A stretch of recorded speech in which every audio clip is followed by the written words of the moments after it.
Offering from a sage and a king is more than silver and gold. It is a seed of hope, a bud of faith.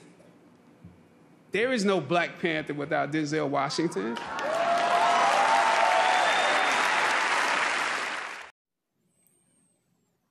What's up, y'all? This is your boy Jack, back again with another video. Today I'm going to be doing a review of the Samsung Galaxy Note 20 Ultra 5G. Just like my other reviews, I'm going to hit some of the specs, give you my honest opinion, then I'll get you guys up out of here. So without further ado, let's go ahead and get started. This version right here is the Verizon CDMA version. It's running sub-6 and mmWave 5G. It has the Samsung One UI version 2.5 on Android 10. Has a Snapdragon 865 Plus, 128 gigabytes of UFS 3.1 storage with expandable storage for via micro SD. Has 12 gigabytes of LPDDR5 RAM, a 6.9-inch dynamic AMOLED panel, running at 1440p at 60 hertz and at 120 hertz 1080p. It's HDR10 plus certified, and the PPI is 496. Protecting both sides of the phone is Gorilla Glass Victus. Has a 4500 milliamp battery with 25 watt fast charging, wireless power share. Has a triple rear camera setup. Has a 108 megapixel wide shooter, 1.8 aperture, 12 megapixel shooter, ultra wide with 2.2 aperture, and a 12 megapixel 3.0 aperture periscope / telephoto lens. Utilizes laser autofocus, OIS, 50 times digital zoom, 5x optical zoom, and LED flash. As far as the video recording, it has 8K at 24 frames per second, 4K at 60 frames per second, and full HD at 120 frames per second, which is definitely a major plus. Has hyperlapse slow-mo at 1080p, and also when you're recording in 8K, you can take 33 megapixel still photos as a pro video mode, which is definitely a plus. So if you want to get in there and tweak the settings and things like that to get the very best picture, you definitely can. Playback zoom, it has a zoom in mic. And on the front camera, it's a standard 10 megapixel 2.2 aperture. And for video, for the front camera, it's 4K 30 with that LED flash. Has a basic face unlock. Use it at your own risk. It has a in-display fingerprint sensor. Utilizes Wi-Fi 6, USB Type-C, dual loudspeakers, and does not have a headphone jack. This thing is a monster. This is definitely at the top or near the top as far as flagships go for this year. As you can see, it has the S Pen. So again, you're getting that extra functionality when utilizing the S Pen. They've reduced the actual touch sampling down to about 9 milliseconds, which is big. It's basically like writing on a piece of paper. Would I recommend it? Of course, I would, especially if you're in the market for a flagship Android phone. Definitely go out there and take the plunge.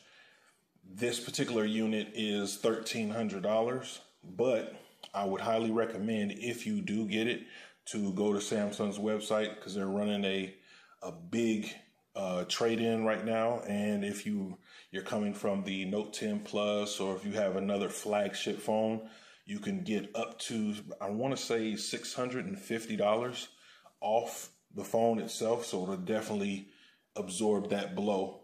And you can go through Samsung, and then it connects to your carrier account, and then they work it out from there, and then Samsung sends you a label, pack it up, send it on out.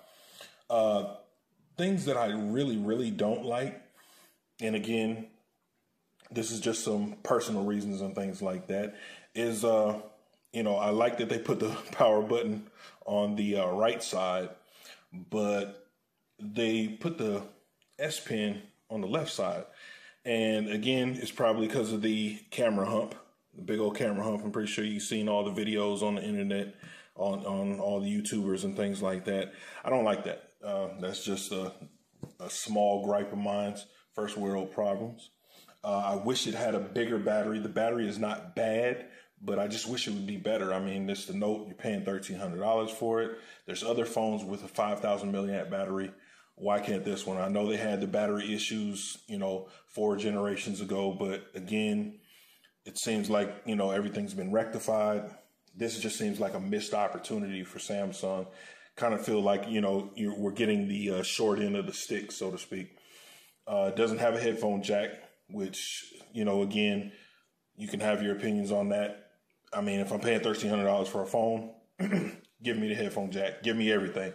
Also, it doesn't have an IR blaster. I know it's a small gripe, but for me, again, just goes back to what I just said.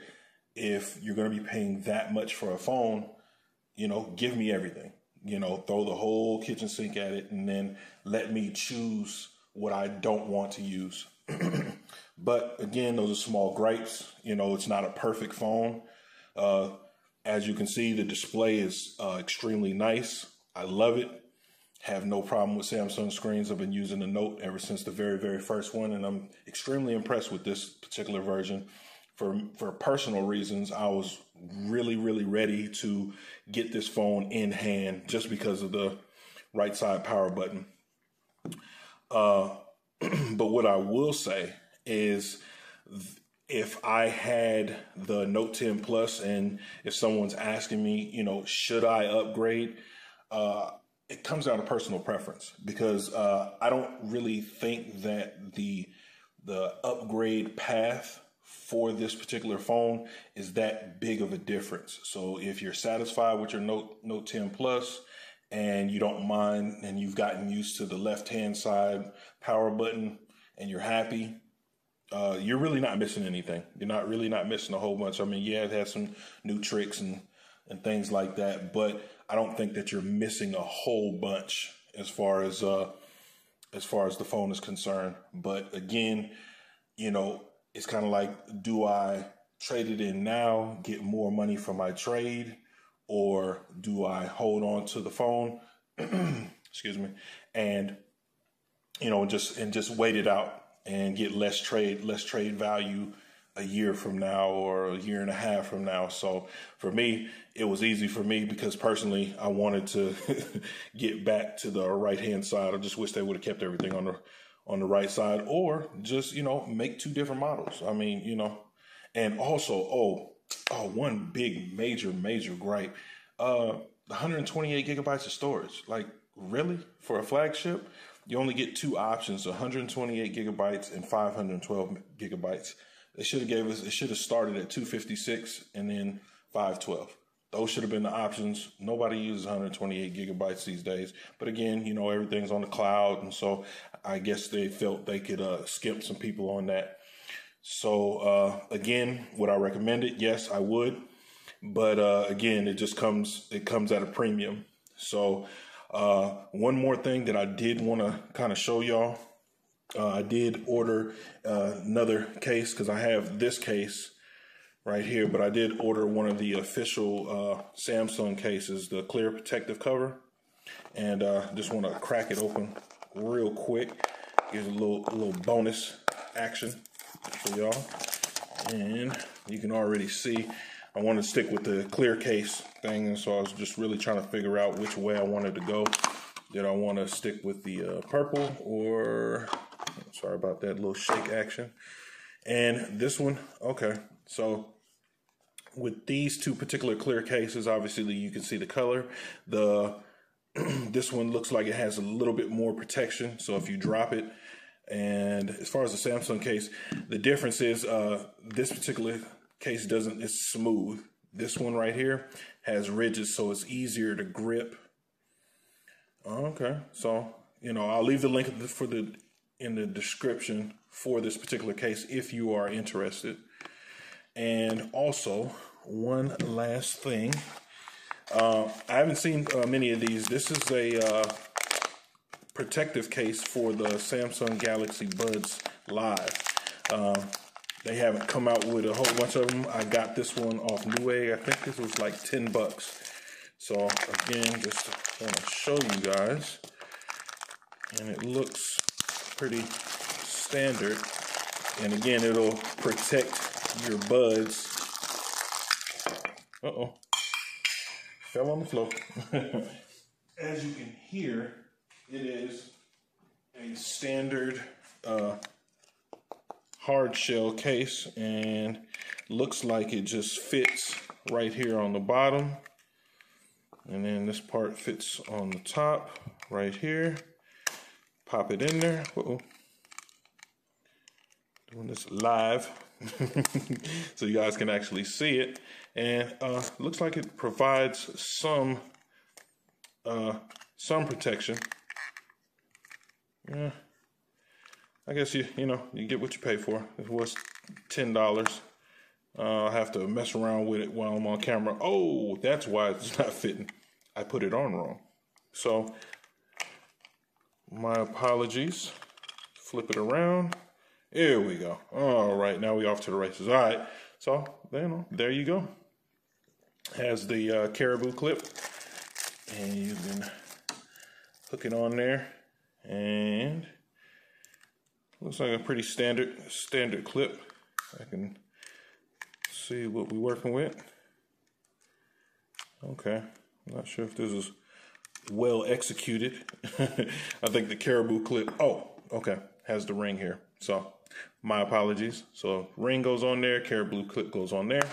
So there you go. So again, I'll leave the link from the description. I like it, pretty simple, straightforward to the point.